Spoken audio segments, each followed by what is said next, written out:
Boa noite. O primeiro simulado do Plano de Área do Porto e Região, conhecido como PAPS, aconteceu hoje. O objetivo é criar medidas integradas para controlar acidentes ambientais de grandes proporções. O simulado começou por volta das 8 da manhã. Este navio se chocou com um pier enquanto tentava atracar. O acidente deu início a um vazamento de óleo. Imediatamente, as equipes do próprio terminal cercaram a embarcação com boias para impedir que o material se espalhasse. Mas a quantidade de combustível era muito grande, cerca de 200 mil litros. O plano de área foi acionado e equipes da Codesp e de todos os terminais do Porto de Santos chegaram para auxiliar. Um cerco é montado próximo à ponte ferroviária, onde é instalada uma bomba para drenar o óleo. Exército, Corpo de Bombeiros, CETESB e IBAMA também são chamados. Apesar de todo o esforço, a fauna é afetada. Bichos de pelúcia representam os animais que passam por atendimento veterinário ali mesmo, em uma tenda montada pelo Instituto Gremar. O simulado foi no terminal da Embraporte, que fica na margem esquerda do Porto de Santos. Todas essas ações estão previstas no Plano de Área do Porto de Santos, que envolve os 45 terminais instalados desde Cubatão até o Guarujá. A medida é exigida por lei federal desde 2000 e tem o objetivo de minimizar os danos ambientais durante grandes acidentes. A previsão de acionamento para esse plano de área assume-se que seja já uma emergência de porte mais significativo. Porque todas as empresas que fazem parte do plano de área, essas 45 empresas, cada uma delas tem o seu plano de emergência individual. Então, numa primeira resposta, vai entrar o plano da empresa. Numa segunda resposta, entra o plano de emergência da Codesp, que é a gestora portuária. E se esses dois planos, com os recursos que estão agregados a esses planos, não forem suficientes, aciona-se então o plano de área para uma terceira resposta. Ou seja, espera-se que seja um acionamento para uma emergência já de um porte mais significativo.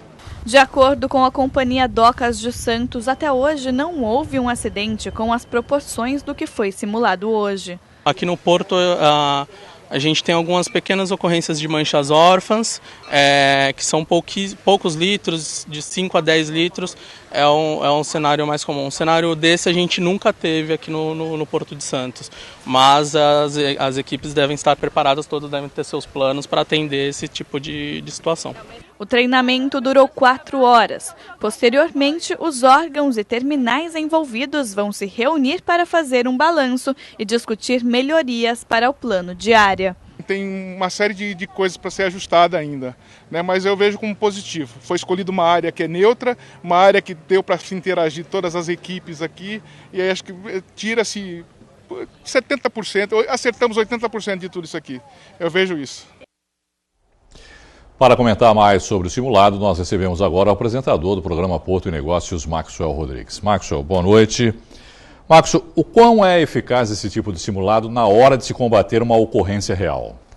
Simulados são sempre importantes. Inicialmente, boa noite a todos os telespectadores, a você, Irineu, é sempre um prazer estar aqui. Como disse inicialmente, simulados são sempre importantes, mas eles não possuem aí a capacidade preditiva, né? A capacidade de prevenção dos incidentes. Nós estamos aí fazendo simulados em virtude da questão corretiva, ou seja, a partir do momento que você tem um evento, esse evento vai gerar uma série de ações que são ações que vão combater ações que necessariamente estão relacionadas a esse evento. Capacidade preditiva de prevenir incidentes está relacionado à questão de fiscalização, investimento na parte sistêmica e principalmente, o que é mais importante, Irineu, a parte de comunicação com a própria população. Isso a gente ainda está um pouco distante da realidade que é necessária, principalmente se nós compararmos internacionalmente. E nisso que você falou, quer dizer, seria importante envolver a própria população também, até porque pela imprevisibilidade você não sabe como as pessoas vão reagir um acidente real, não é, Marcos? É cada vez mais informar de forma quantitativa e qualitativa, isto é importante. Eu me recordo que em certa oportunidade eu estava em Orlando para uma palestra internacional na área portuária também, um evento que estava ocorrendo, e aí veio uma previsibilidade de se ter ali um tornado. E esta previsibilidade comunicava não só através das TVs, através das rádios e entre outros meios de comunicação, não gerando aí o desconforto na população, onde todos estavam devidamente preparados para atuar numa situação como aquela. A situação não ocorreu com as proporções que inicialmente foram mencionadas, mas de forma preventiva você conseguiu agir para que não pudesse ter problemas caso um evento como esse viesse a ocorrer, Irineu. Bom, depois de um ano, né, do acidente da Ultracargo, você diria que o porto está mais preparado para prevenir acidentes, Maxwell? Prevenção, não. Não. Talvez correção, sim. E aí vai um pouco ao encontro da questão cultural. Nós ainda não temos aí aquele viés do planejamento, de buscarmos ter uma capacidade preditiva, como eu mencionei inicialmente. Evidentemente, Irineu, nós temos que ter a plena convicção e a ciência também de que o porto oferece risco para a cidade, até em virtude de tudo aquilo que um porto armazena. Integração dessas informações, ter cada vez mais a eficiência de fiscalização em virtude desta capacidade de armazenamento destas informações para que você venha gerir, os eventos e principalmente, o que é mais importante, as questões investigativas, o que nós não conseguimos ter hoje, um mapa sinótico dos problemas que eventualmente poderíamos ter no porto e fruto disso, tomar as ações que são necessárias para que eventos de proporções como a Ultracargo não volte a ocorrer, Irineu. Bom, o PAPS, né, que é esse plano de área do Porto de Santos e região, o que é exatamente, como funciona esse plano? Nós temos aí inúmeros atores que cada vez mais vêm se associando para que façam esses planejamentos. Na verdade, esses planos que nós temos hoje, que são planos diretores, eles precisam trazer a transição para a questão operacional, Irineu. Isso é muito importante. A gente percebe também que hoje nós buscamos muito o planejamento, mas ainda não temos o expertise para poder transicionar isso para a questão operacional. Ou seja, tirar do papel para a prática. Exatamente. Resumindo. Isso é o que é mais importante, você transicionar o teu planejamento para operacionalidade. Porque às vezes no papel tudo é bonito e tudo funciona, né? E na prática acaba não sendo exatamente como as pessoas gostariam. Né? A decisão de mesa, ela deve ocorrer, mas essa decisão que necessariamente está relacionada ali à questão executiva, que muitas vezes ocorre, ela tem que ter um viés de transição para a operação. Se você não transicionar com a mesma eficiência que você planejou, o resultado é muito ruim lá na ponta. Queria saber também a sua opinião a respeito da atuação das autoridades legais em relação a outra questão de segurança, não é, Maxwell? E essa é mais urgente. Dezenas de cilindros com gases tóxicos foram esquecidos no Porto de Santos e estão gerando um debate entre Condema, Codesp e Ministério Público de Guarujá. É o que eu chamo de repasse de responsabilidade. Nós temos isso muito no nosso país. A gente vem acompanhando aí nos processos políticos, né? As pessoas acompanham muito a frase do eu não sabia, né? E a gente pode fazer um paralelismo com a notícia que você está pontuando agora. Qual é esse paralelismo, Irineu? A gente tem a burocracia que eu menciono, não é a burocracia necessariamente para que possa fortalecer cada vez os processos. Não, você tem o repasse da responsabilidade pelo envolvimento de inúmeros atores. O que isso acaba sucedendo? Problemas como eventualmente nós estamos presenciando hoje. Ou seja, cargas que estão disponíveis no porto e não tem um ator devidamente responsável para que possa atuar do início do processo, entre o meio do processo e concluir este processo. E aí, mais uma vez, quem sofre é a população do modo geral, o segmento também, em virtude dos riscos inerentes a cargas como essa. Que são gases perigosos, lá pelo que eu li, não é, Márcio? E aí se desfazer disto também tem de se ter até um procedimento tá muito tempo adequado. Abandonado, né? E corre risco agora de se mexer até naquele cilindro. Exatamente. Né? Aí você tem que ter aí empresas ou profissionais capacitados para que possam remover e se desfazer desses produtos que estão lá armazenados há tanto tempo. Bom, Marcos, mudando um pouquinho de assunto, os portos de Santos e São Sebastião escoaram 158 milhões de toneladas no ano passado. Em valor, os produtos somaram quase 30% da balança comercial do país. Os dados estão no Anuário dos Operadores Portuários do Estado de São Paulo, publicação lançada na noite de ontem. Bom, Marcos, o que mais informação sobre o Porto de Santos é possível encontrar nesse anuário? Nesse anuário, além das informações de movimentação, nós temos aí os planejamentos que hoje estão sendo elaborados para que possam ser atuados não só pela Companhia Docas que nós temos aqui em Santos, mas também um plano diretor nacional e o que é mais importante, os dados que estão sendo mencionados aí nesse anuário, Irineu, é a capacidade de movimentação e escoamento de carga que nós temos hoje. Toda esta capacidade, se nós vincularmos a tudo aquilo que nós sempre mencionamos em relação aos investimentos de infraestrutura e no modal ferroviário, principalmente, Irineu, eu quero crer que nós possamos ter no Porto de Santos uma participação muito maior no PIB brasileiro do que nós tenhamos hoje. Por que eu faço esta menção? Porque nós já sabemos que boa parte ou boa parcela deste escoamento ou destas cargas já vem sendo perdido para outros portos, como Paranaguá, que vem sendo um porto hoje bastante competitivo e aí trazendo para a nossa realidade, sendo necessariamente bairrista, nós não podemos deixar de ter a eficiência para que a concorrência possa fortalecer cada vez mais o Porto de Santos. Bom, o lançamento integra o plano da Sopesp de se consolidar como um centro de inteligência do setor.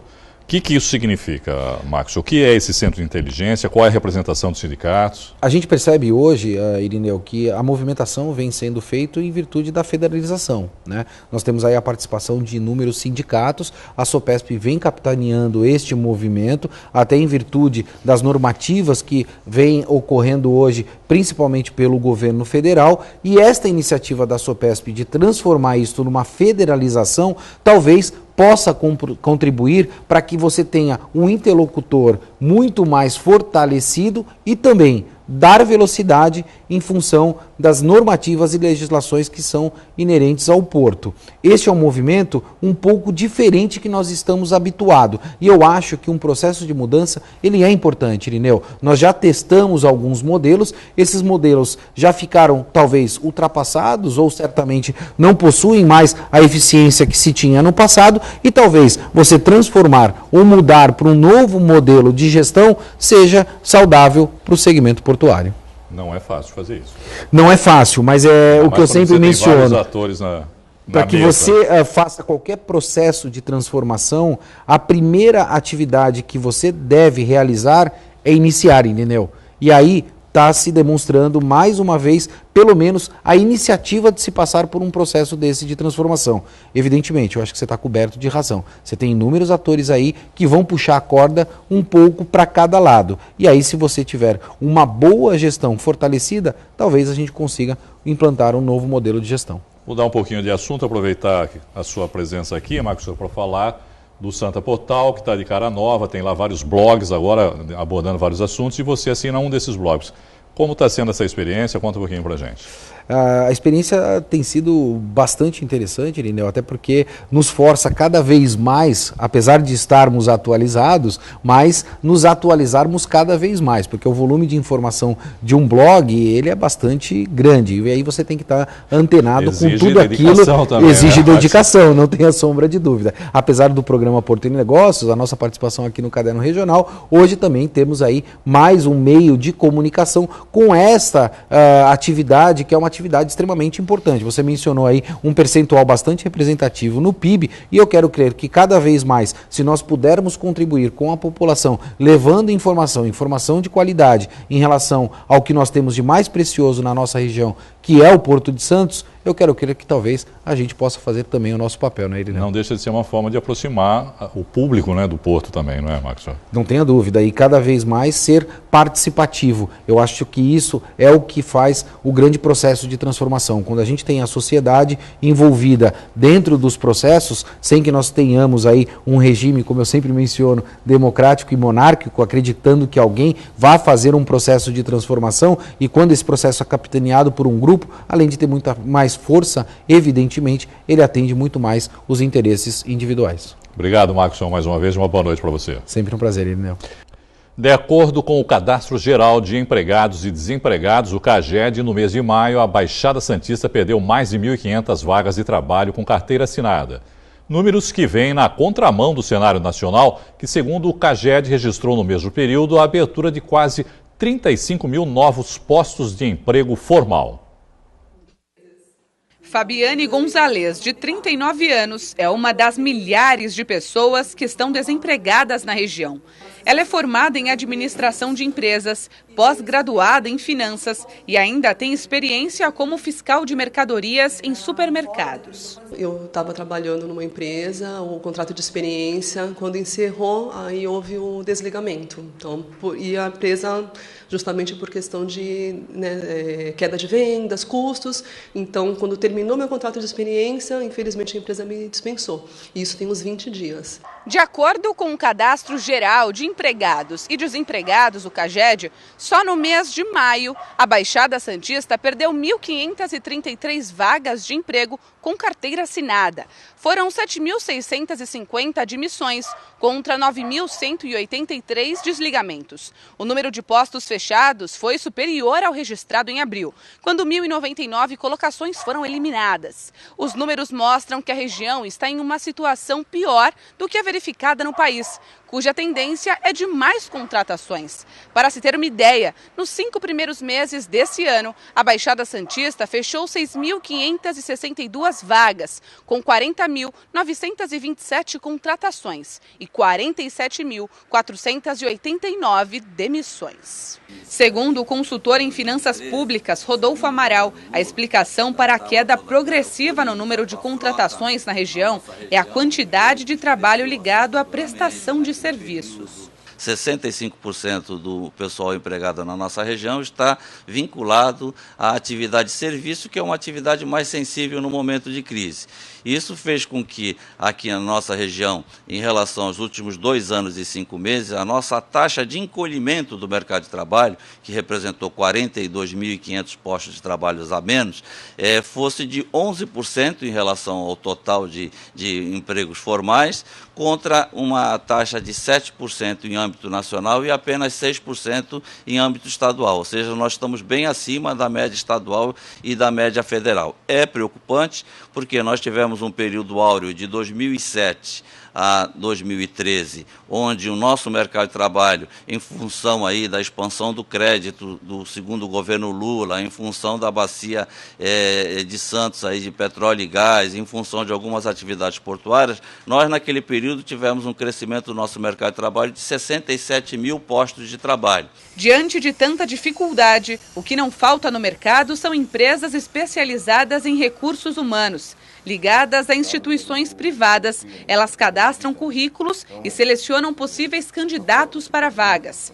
O diretor de uma delas nos deu dicas para não se deixar abater com as reprovações e, principalmente, o que fazer para conseguir o primeiro emprego ou voltar para o mercado de trabalho. Apesar do mercado de trabalho, nesse momento, estar um pouco recessivo, é o momento em que a pessoa deve planejar a sua carreira, né? Então, que não desanime, que busque entender o que as empresas buscam do profissional neste momento, buscar e sim identificar com cursos de qualificação, cursos que procurem o desenvolvimento dela, alinhados ao que o mercado espera nesse momento, mas, sobretudo, manter o otimismo, né? Imagine um candidato que vai para uma vaga desanimado, desmotivado, ele passa isso para o selecionador. Então, que a pessoa mantenha o otimismo, se mantenha planejando a sua carreira constantemente, se mantenha atualizado, ligado ao que ocorre no mercado de trabalho e que encontre alternativas. Acho que a melhor coisa nesse momento, tanto para quem está buscando o seu primeiro emprego, como para quem está buscando a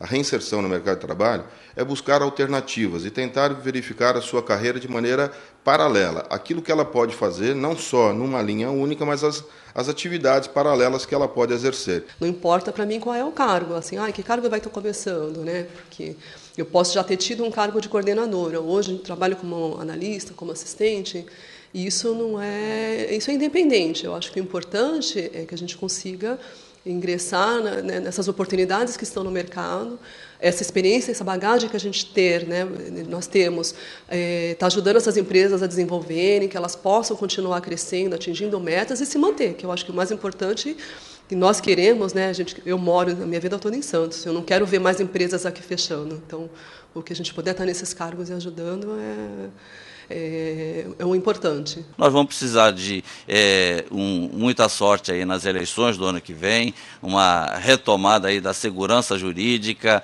dos investimentos, principalmente investimentos em infraestrutura aqui na atividade portuária, nos arrendamentos do Porto de Santos, enfim, nós vamos precisar de um esforço muito grande para, em 5 anos, recuperar aquilo que nós perdemos nos últimos 3. A terceira edição do Festival da Bicicleta da cidade de Santos começa amanhã. O repórter universitário Beni Coquito Filho tem as informações. A abertura vai acontecer aqui na Prefeitura de Santos, em frente à Praça Mauá. O evento tem como objetivo promover o debate dos novos rumos da bicicleta no atual cenário urbano. Para falar mais sobre o assunto, o presidente da Associação dos Ciclistas do Brasil, Gessé Teixeira Félix. Gessé, como é que está a programação para esse ano? Olha, a programação começa nesta sexta-feira, a partir das 9h30 da manhã, aqui na Sala Princesa Isabel, na Prefeitura Municipal de Santos, onde nós estaremos homenageando as pessoas que tiveram um contato muito forte com o uso da bicicleta aqui na região, ajudaram, colaboraram, e também estaremos promovendo um fórum de mobilidade para que a cidade de Santos, como a cidade que mais investe no sistema, né, com ciclovias, bicicletários, paraciclos, possa realmente desenvolver o mecanismo mais forte para que a cidade possa ser realmente a cidade número 1 da bicicleta. No sábado, a partir das 14 horas aqui da Praça Mauá, nós vamos sair numa pedalada muito gostosa, retornando aos tempos antigos. Nós vamos passar pelos casarões, pelos monumentos históricos, e às 18h30 é o fechamento, que vai ser feito lá na Concha Acústica, com show do Louvorzão, várias bandas, inclusive com a presença da banda Vozes. Vão ser também arrecadados agasalhos e também alimentos, né? Olha, no período da abertura e no passeio ciclístico, quem quiser participar tem que trazer um agasalho que nós vamos encaminhar ao Fundo Social. Mas no festival, no evento da noite, lá na Concha Acústica, você tem que levar 1 quilo de alimento não perecível, menos sal e fubá, porque nós também vamos estar revertendo lá para o Fundo Social. Quanto mais pessoas ajudar, melhor ainda, e o festival vai ser maravilhoso. Graças a Deus o tempo já começa a melhorar, e o centro da cidade é maravilhoso para fazer esse evento. Vem pedalar com a gente, vem nesse festival que eu tenho certeza que você vai gostar. Tá aí então feito o convite. Muito obrigado, Gessé. Beni Coquito Filho para o Caderno Regional. Natação. A Universidade Santa Cecília vai receber o Campeonato Paulista de Inverno entre os dias 30 de junho e 2 de julho. Cerca de 400 atletas de mais de 40 entidades participam do evento. Entre os destaques está a nadadora da Unisanta, Poliana Okimoto, primeira mulher brasileira na natação a conquistar uma medalha olímpica. E da piscina para o campo de futebol, o Santos segue embalado no Campeonato Brasileiro. O Peixe foi até Salvador e venceu o Vitória por 2-0. Já são 5 jogos de invencibilidade na competição. O Alvinegro ocupa provisoriamente o 3º lugar com 16 pontos. O Santos abre o placar aos 33 minutos do primeiro tempo. Bruno Henrique passa para Copete, que chuta de fora da área, 1-0. Aos 31 da segunda etapa, o Peixe define o placar. Bruno Henrique cruza rasteiro para Copete, que tem tempo de dominar e marcar o segundo dele na partida. Final, Santos 2, Vitória 0. O Alvinegro Praiano volta a campo neste sábado, às 7 da noite, contra o Sport na Vila Belmiro. A edição de hoje fica por aqui. Você pode rever todas as reportagens do Caderno Regional em nosso canal no YouTube. Acesse youtube.com/santaportal. Eu volto amanhã com mais notícias de Santos e região. Tenham todos uma boa noite. Espero por vocês. Tchau.